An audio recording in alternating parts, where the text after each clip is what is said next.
Well, there's not a lot of COVID news, which it is what it is. But of course, there's all kinds of respiratory illnesses going around. So maintain safe distance if you can.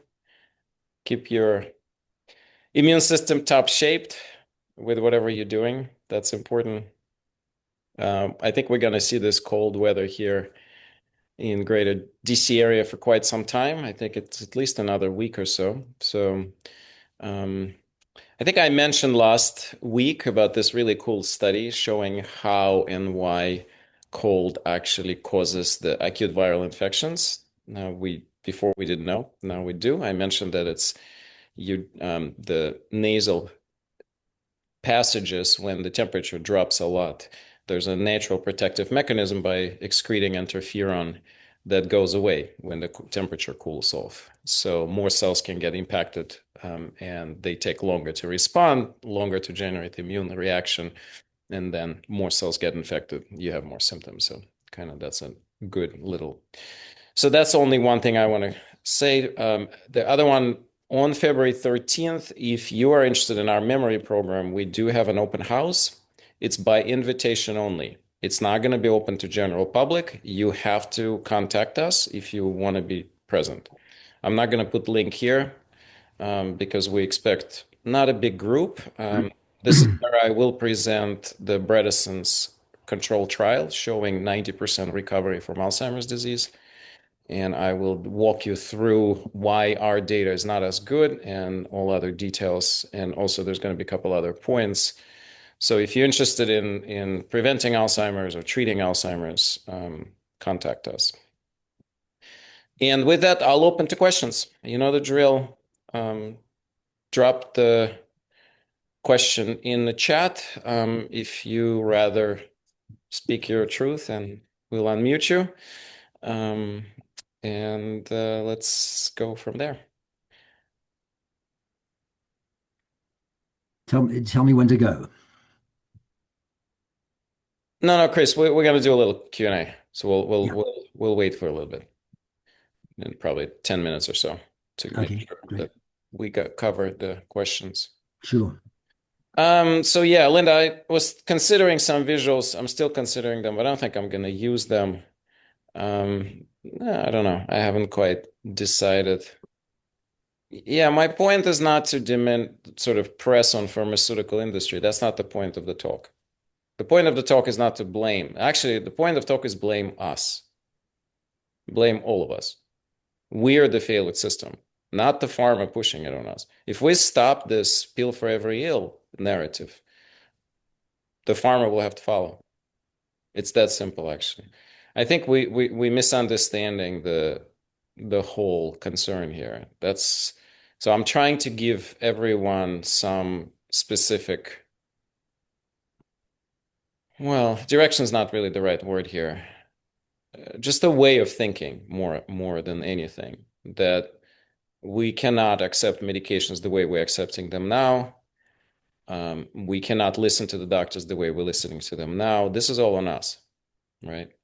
So the system has to change from the below. It will not change from above. No matter what I tell or how I downplay, harms or upplay harms of pharma, they won't change anything. There's no political interest. There's no political drive. If we're going to change the system, we have to change it from below. It's just what it is. I don't think there's any chance. There's too much money and too much interest, and no one's going to be interested in reshaping the healthcare to the health when pharma is going to lose trillions of dollars. Not happening. So the only way we can do this if we take responsibility partially in our hands and we select providers who can help us get off of meds.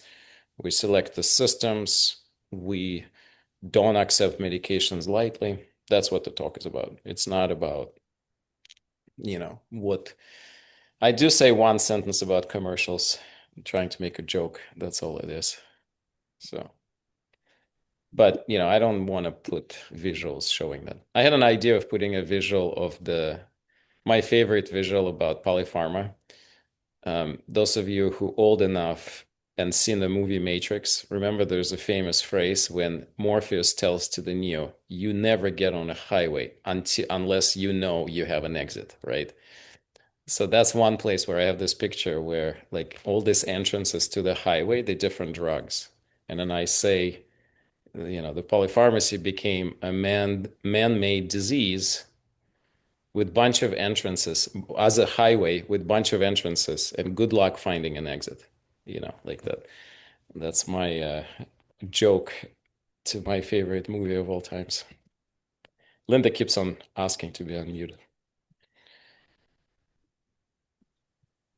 Um, I guess what I'm asking with the advertising is what people are bombarded with. I'm not talking about medical practitioners per se, but general public is bombarded with are these ads that sort of suggest that this is the direction to go with little insufficient attention to all the side effects that are rattled off at lightning speed on the audio, on the voiceovers on these commercials.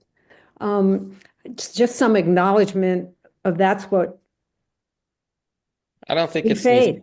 I don't think it needs to be acknowledged. Everybody know this. There's no need for that. I think we need to get empowered to do something differently. Trying to complain at the commercial is not going to change anything. It's Look not in so the much a past. complaint Look in as just, the well, I just is I don't think it's my job. I don't mm. think that's what I can do. I mean, I know the tools that can lead people away from it. That's the only authentic truth that I can give. I have no idea how to change all that politics and frankly, I also don't even think that that's the most important item. Most important item is that we are hooked on pill for every ill narrative, and that's the end of it. If you carefully think about last time you were acutely ill, most of us at some point is going to start thinking, I'm going to take a Tylenol. I'm going to do the because that's the mindset. This mindset has to change. The mindset has to be, what can I do first that is non-pharmacologic and evidenced before I engage any pharmaceutical agent, regardless of why. But that's not the mindset of the culture. The mindset of the culture is, where's the quick fix? I'm feeling down, I'm sick. How am I going to go back to work tomorrow? Yeah, that's our mindset. And it needs to get reevaluated. So But you also have a culture through the insurance industry, particularly like with Medicare, that limits encounters with doctors to about 20 minutes. So they only have time to deal with symptoms and not get any further along. that's right. So I actually give people a practical tool for that in the talk. I say that request from your physician specific appointment to review all your medications, only that. Do not have them tag along your questions at the end of the visit. That never works because they run out of time and that's it.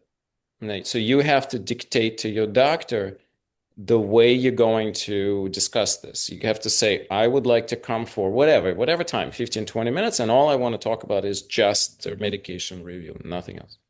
Oh, Thank you. so yeah, so this virus in India, somebody can find the name, please. It's I looked it up, I forgot the name of it. It's a very deadly virus with 70% mortality. The good news is that it's extremely not infectious. Its infectivity is something like 100 times lower than COVID.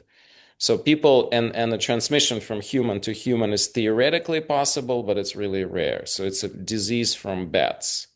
So I think we're not likely to have that disease come here. So don't worry about this virus in India. It's much worse, agree, but it's not coming here. Okay, let's do a couple more minutes, 2 more minutes on the questions. Misha, could you look at that study that I Yeah, put I in think that's there? right. Okay, good. It was in Scientist, so yeah. Okay, good.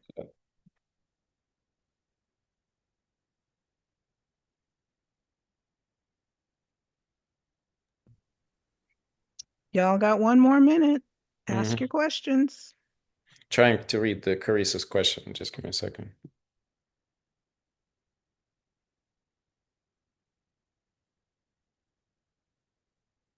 Yeah, no, so we're talking, okay, so one thing let me make it clear. Most of what I'm discussing is really either self-resolving conditions or chronic illnesses, right? So I'm not talking about the trauma requiring surgical intervention. I'm not saying that medications are evil. I'm not even saying pharma is evil at all. All I'm saying is that's all we have. We just need to use all of those tools very wisely. When they're appropriate, they're gonna have to be the first line. But we often don't really think that. We don't think that there's other things, particularly for chronic conditions. That's where I, mostly bring this to. Okay, I think we good. Chris, it's so wonderful to have you back. I think you've been here a lot. I don't think I need to introduce you. Well, Janet already did, so thank you so much.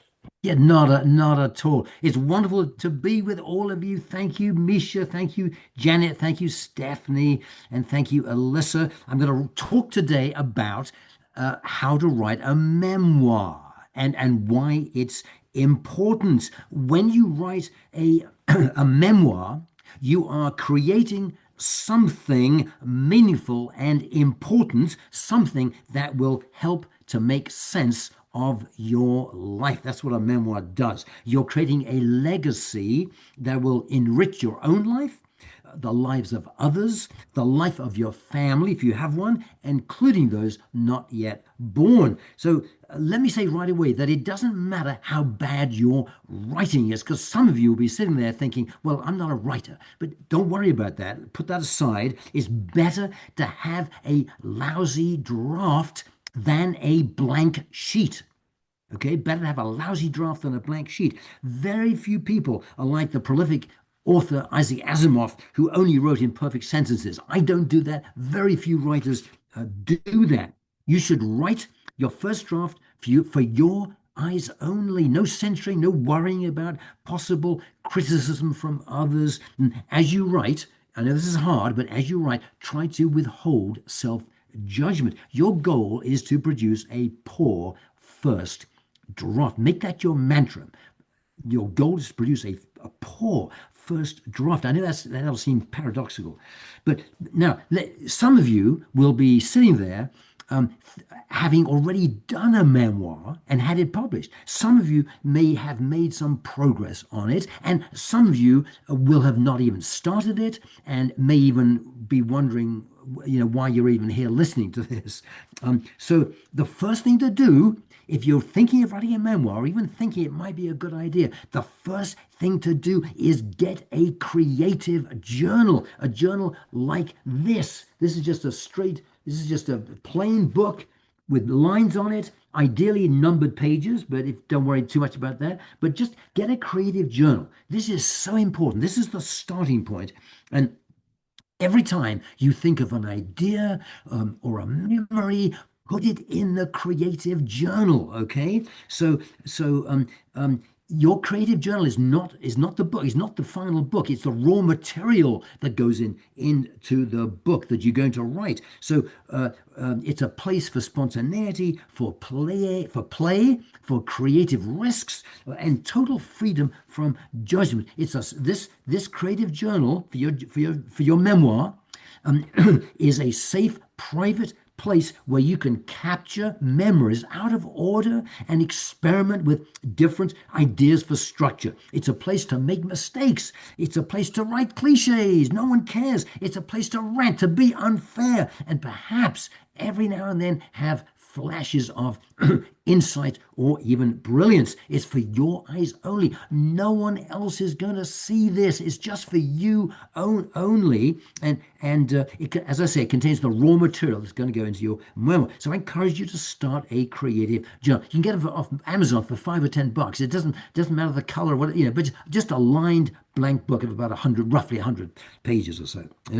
This is to capture the fleeting memories and even repressed memories before you forget them. Now, let's ask the question, what makes a good memoir? 5 things make a good memoir. One is tell the good and the bad. You don't want to write a Panglossian book or an idyllic book. Life isn't like that. Life is full of setbacks and suffering and pain, and you want to include that in your book. It makes it more interesting. So tell the good and the bad. Number 2, be gracious if you can when writing about others. You want to use some discretion. There'll be some people in your life that you loathe, that you despise, that have hurt you deeply, and you want to write about them. But I would encourage you to sort of be as gracious as you can. Number 3, to make a good memoir, is be yourself, be authentic. This is incredibly important. Number 4, tell stories. I'll come back to that in a moment. And number 5, write with your audience in mind. Is it the general public? Do you want to get it published by a professional publisher? Or is it for a certain demographic, for women between 40 and 60 or something? Or is it just for your grandchildren, which is wonderful? To write a memoir for your grandchildren is fantastic. We should all do that. It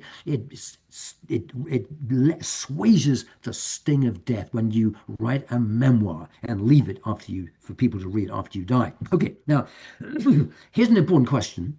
By the way, I forgot to say this. I encourage you to have a paper and pencil, but don't make notes of what I'm saying, because I'm going to send you handouts, which I'll send to Stephanie and Jeanette. They'll put it on the website.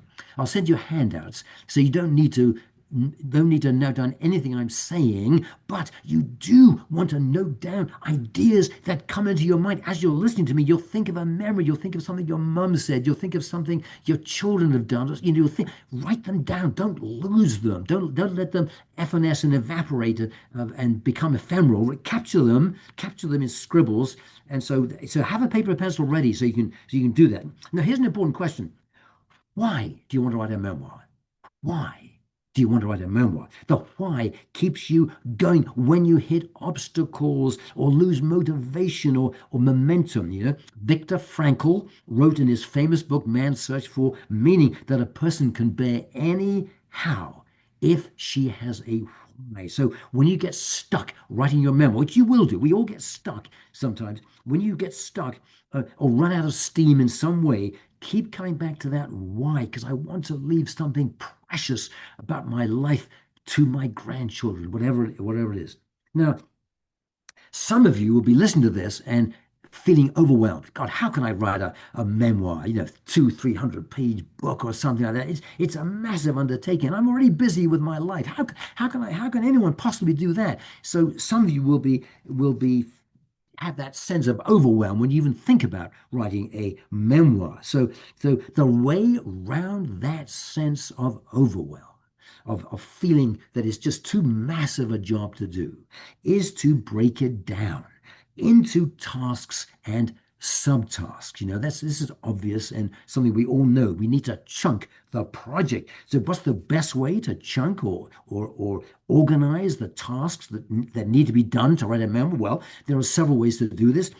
You can divide your life by decades and write a chapter on each decade. That would be one way. Another way, or you could divide your life by pivotal events: going to college, getting married, having children. By pivotal events, and make those events the topic of chapters. Or you could divide your life by major decisions you've made and make those your chapter. Decisions like to leave home, to emigrate to another country, whatever. Or you could organize your memoir by desires as you move through your life. Your desire as a child to win approval of your parents, as a teenager to become an individual and separate from your parents, to stake out your own life, or in your 20s focus on career, in your 30s decisions about family, and so on, whatever. And or another way to break down your memoir is to divide your life by the major stepping stones in a relationship. Don't forget, a memoir is not an autobiography. A memoir is a slice of your life seen through a particular lens. And you might write a memoir about your relationship. If you've been married, as I have, for over 50 years, you might want to do a memoir about your relationship with your spouse, say. I'm just making this up, or there are any number of ways of taking this massive idea of writing a memoir and breaking it down into doable chunks. I've written 3 memoirs. One of my memoirs was constructed around confessions and mistakes that I had made in my life. It was called Confessions of a Wildlife Filmmaker.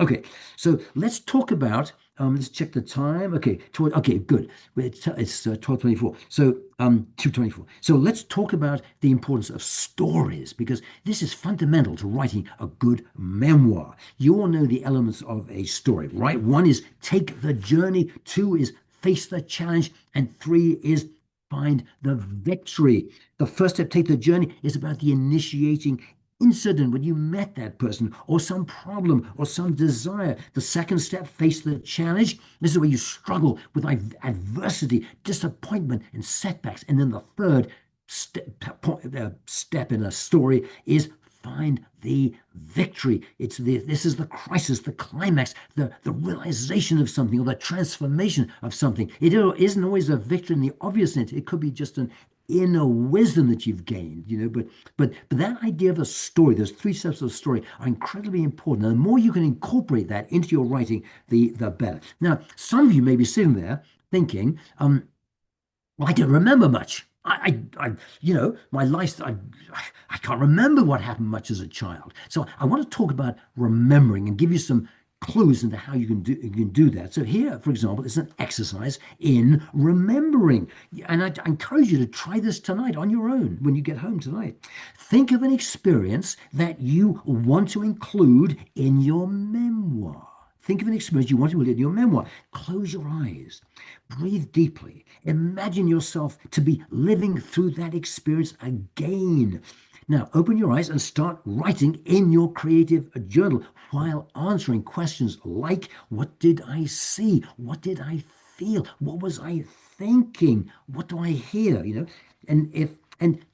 Here, let me say this, which might or not sit well with some of you, but if you can't answer those questions, if you're still coming up with blanks, you might make up answers being as truthful as you can. That's a funny thing for me to say, right? But make up answers, but be as truthful as you can. Allow your imagination to take over where memory stops. I'll say that again. Allow your imagination to take over where memory stops. You can turn it into a movie, add motion and movement, see and feel yourself move and play a role in that film. What happens? What do you do? What did you think? And what changes? Now, while it may not be the literal truth, it may have emotional truth. You're combining imagination with memory to try to find a deeper truth. We saw an example of this in The Crown. Some of you saw The Crown, right? About the royal family. And in that film, we learned a lot about the relationship between the late Prince Philip and the late Queen Elizabeth. Their conversations were not literally true, obviously, because no one was there. Those conversations were not literally true, but we gained insight into their marriage, into their relationship. The screenwriter made up those conversations based on the best knowledge that they had, and in doing so gave us some insight. So making up the truth in this way may not work for some of you, but for others of you who have faint memories of important events, this might help to jog your memory. Now, here's a similar exercise that you can try tonight. Okay, choose a moment you don't remember very well, but wish you did remember it better, and write about it in the present tense. Any memory fragment will do. For example, your earliest memory of your life, an embarrassing moment where you got embarrassed, an experience that took your breath away, a moment of where you experienced awe, or your first kiss, or whatever. Write fast, don't stop, don't worry about grammar or spelling or good English. Just write all you can in your creative journal. This technique is useful for blasting through memory blocks as you're writing, if you have memory blocks. Okay, now some of you may be hindered in writing a memoir because you are concerned about judging people. This is a challenge. All of us have very difficult relationships with certain people in our lives. One way to approach this problem is through the use of telling details rather than broad, sweeping adjectives like selfish or arrogant or cowardly. I encourage you to find the details that distinguish the person from others. This might include gestures and behaviors. So here's another exercise you can do tonight. In your creative journal, select a character who plays a large role or played a large role in your memoir and list colorful and interesting details about them, trying to avoid broad, pejorative, belittling adjectives. Okay, so now here are two ways we're running low on time. I want to finish by 2:45. Here are two, and I want to take your questions, so please start thinking of questions. Here are two ways to trigger and spark memories that you may have forgotten or repressed. First, look at old photos. This is obvious. Look at old photos. Looking at photos may help some of you remember things. It may trigger and provoke and ignite and jumpstart memories that you might have forgotten. So I encourage you to do that for homework. Look at old family photographs. Second, here's another idea to spark memories: is build a memory house.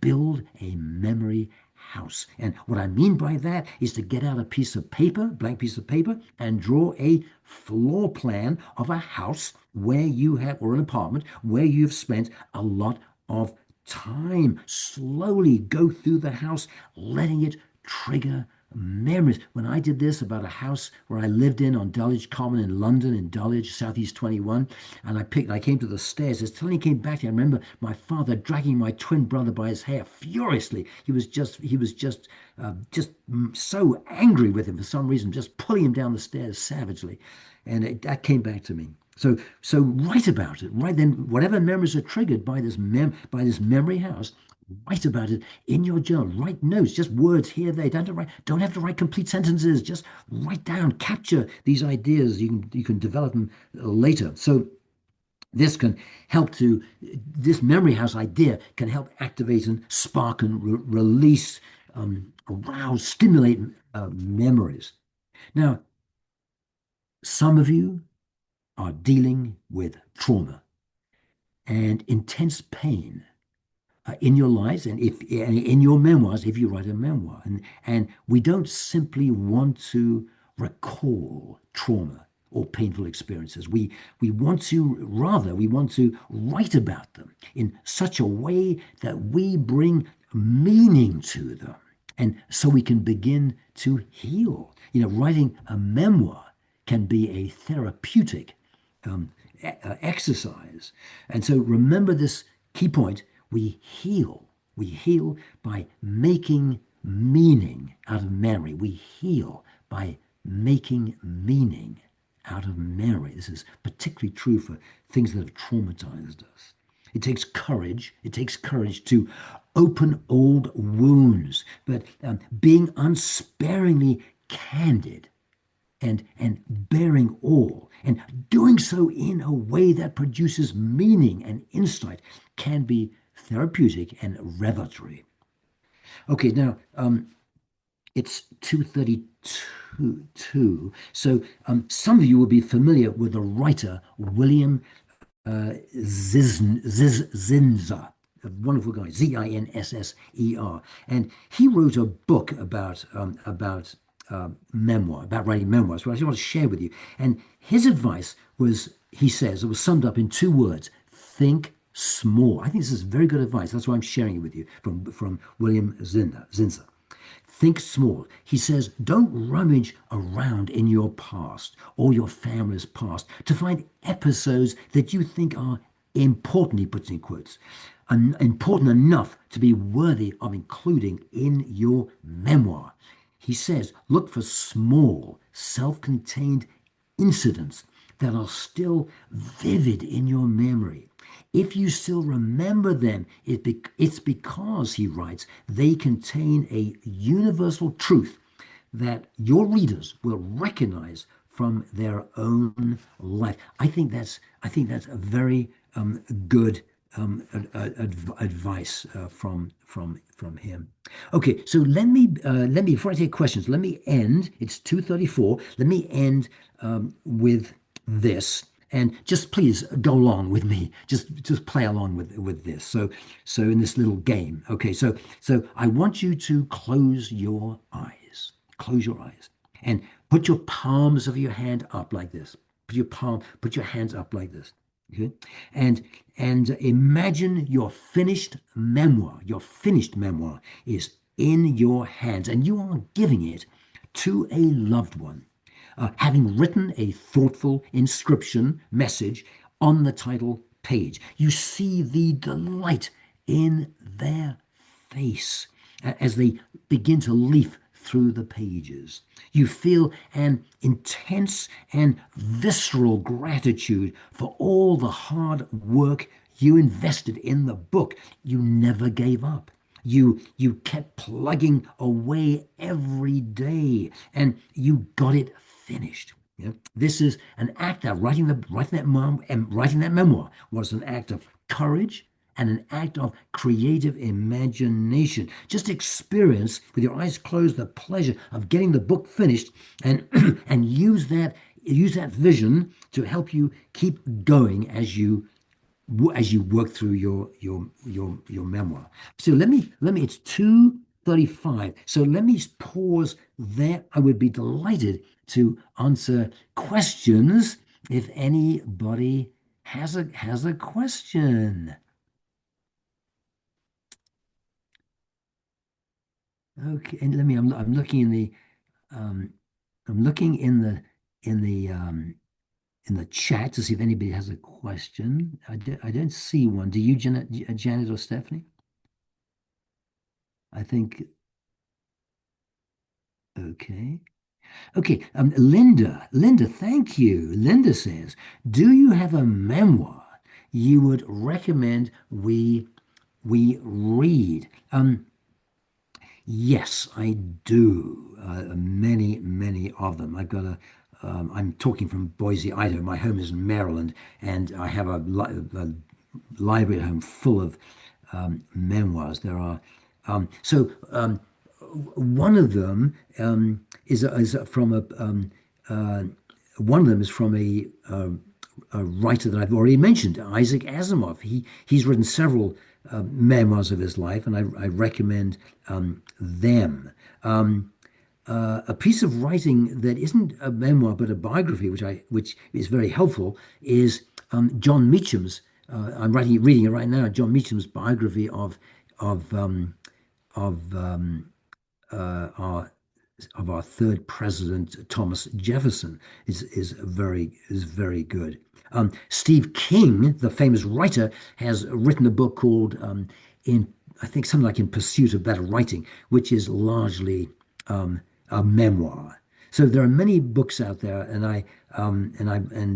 okay, very good. So thanks, Linda, for that question. Jeanette says, best piece of writing advice I received when I was a reporter, just write and get the story out of your head and onto the page. If you find that daunting, record your stories first in the notes section of your phone. It automatically transcribes what you say. Janet, that's fascinating.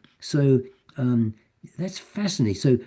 If you find that daunting, record your stories first in the notes section. That is interesting. Janet, thanks so much for sharing. That's fascinating.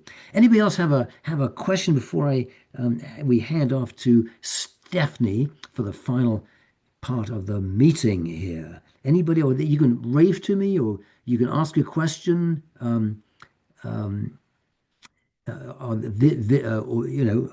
through the audio. Anybody have another question, or what would like me to clarify anything, or add anything? Misha, any comments from you? Any questions or comments from you, Misha?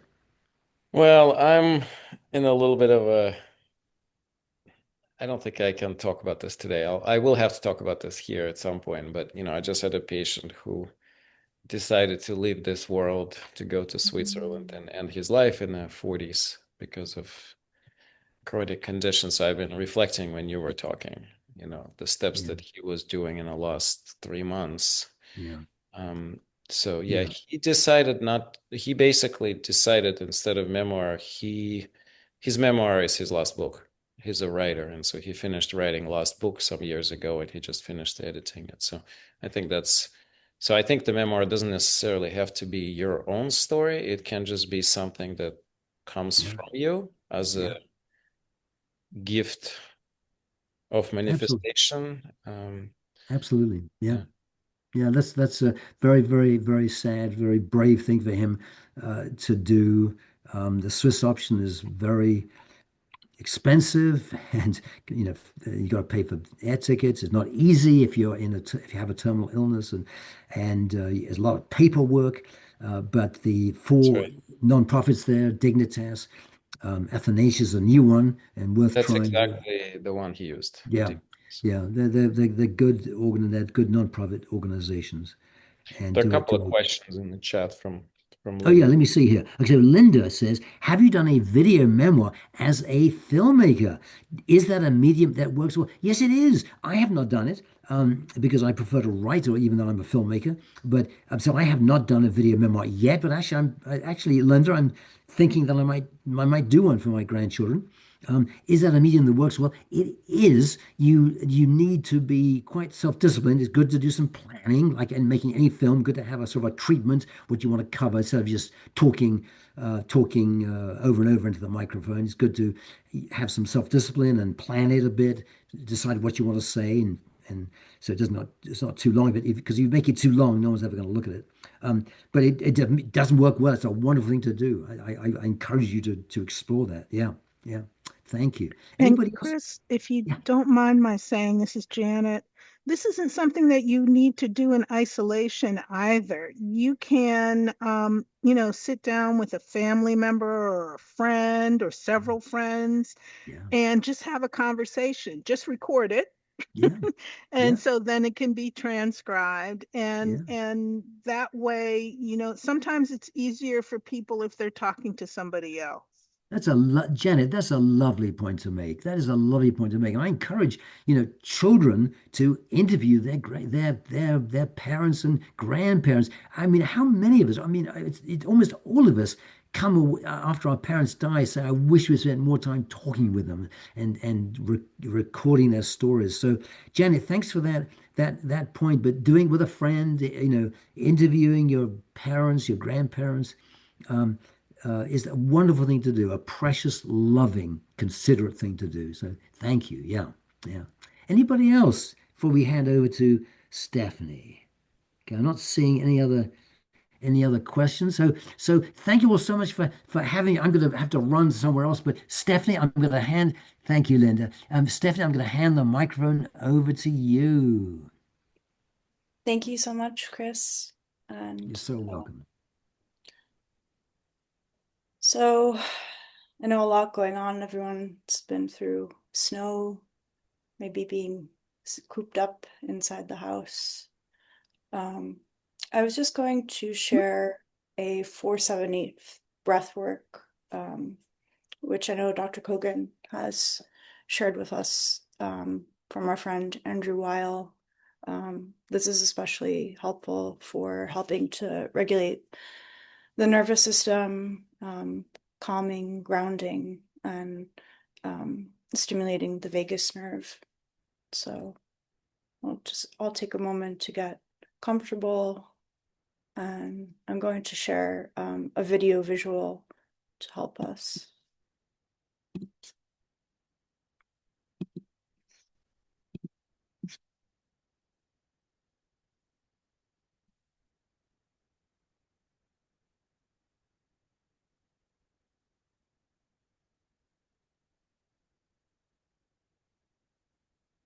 So we can begin just by settling into our seat.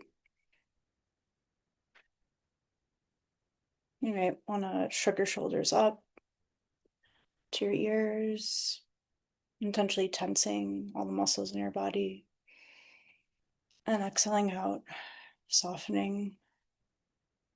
And once more, squeeze,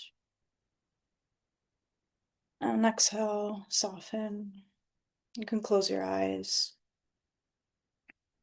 Maybe just taking a second to tune into your breath and the natural state that it's in right now in this moment.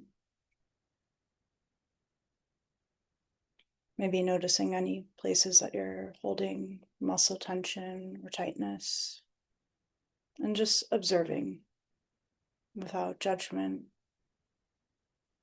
how you're feeling in this moment. I'll do one more breath here, just wherever you are.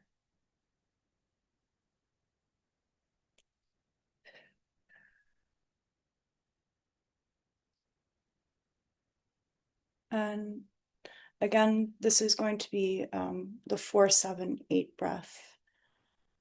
So it's an inhalation to 4, holding for 7, and a slow exhalation to the count of 8.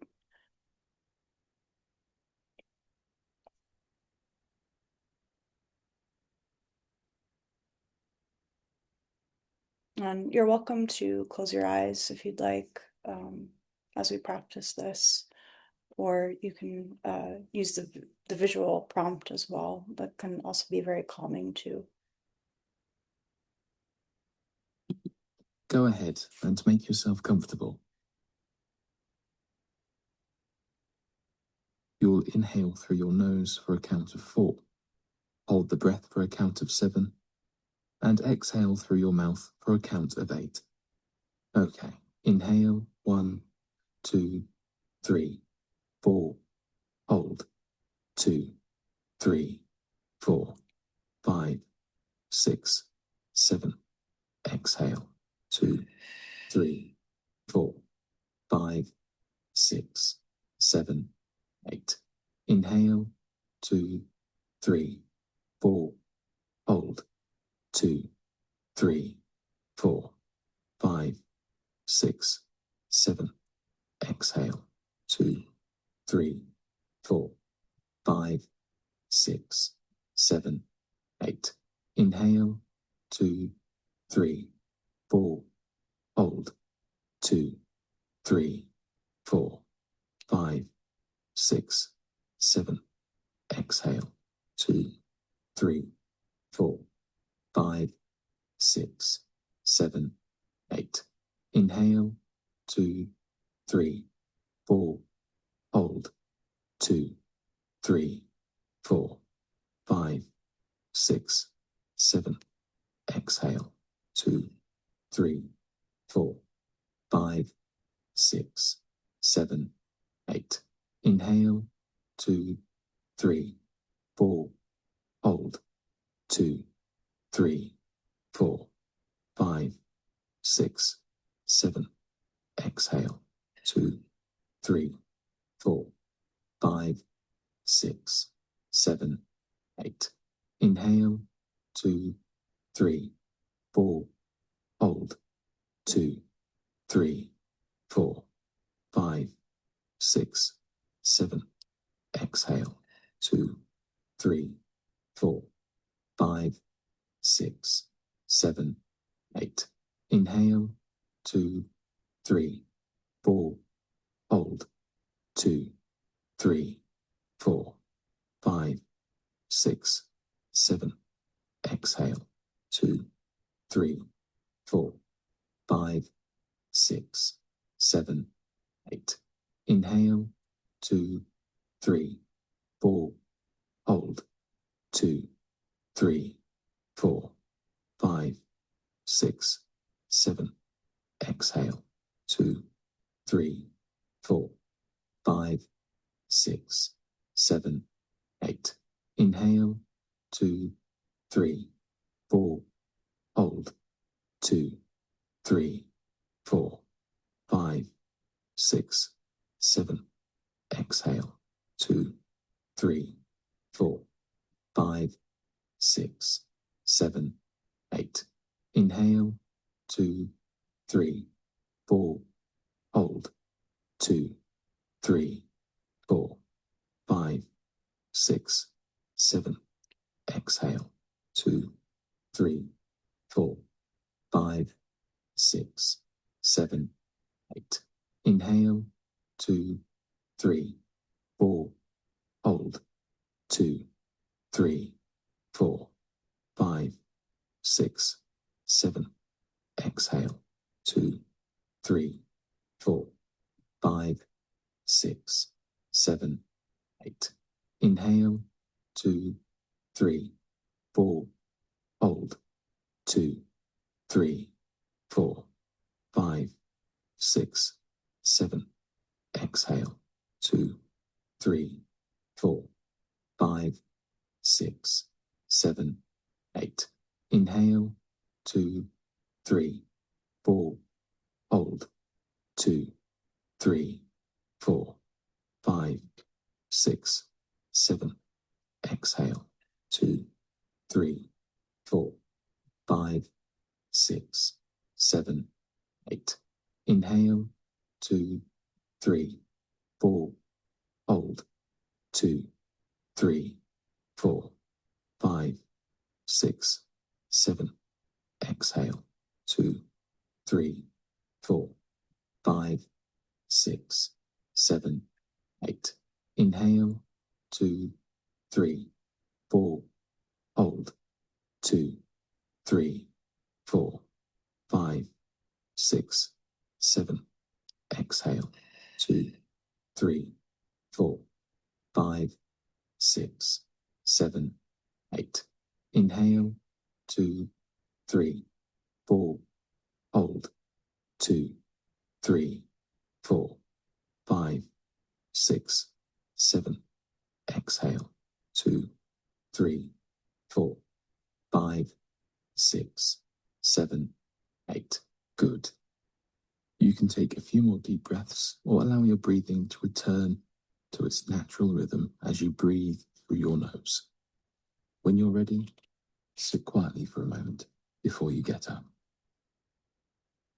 If you enjoyed this practice,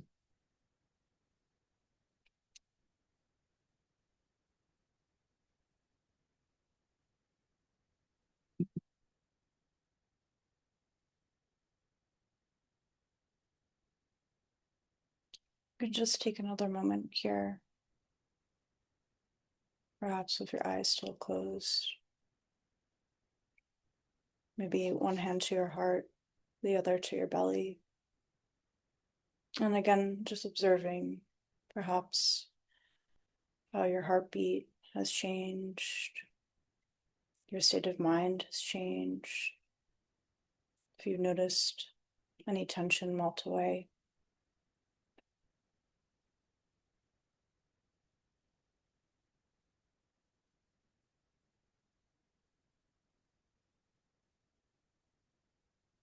Remembering that our breath is always a refuge. It's something we can do anywhere, anytime. Even 3 mindful breaths has the power to change how we're feeling, grounding us back to our center.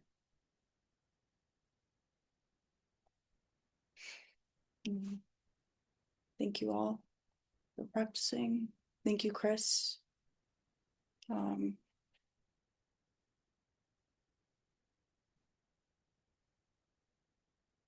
I do see a question here from Linda.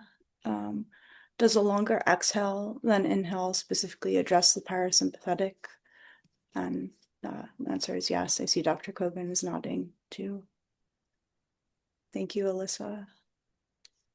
And just one more mention. I did drop it in the chat further up, but AIM is hoping to hear any feedback from any of you guys. We'd love to know what you love about a mindfulness experience. So you're welcome to drop that in the chat or email us your thoughts and comments. But thank you so much for having me. To do.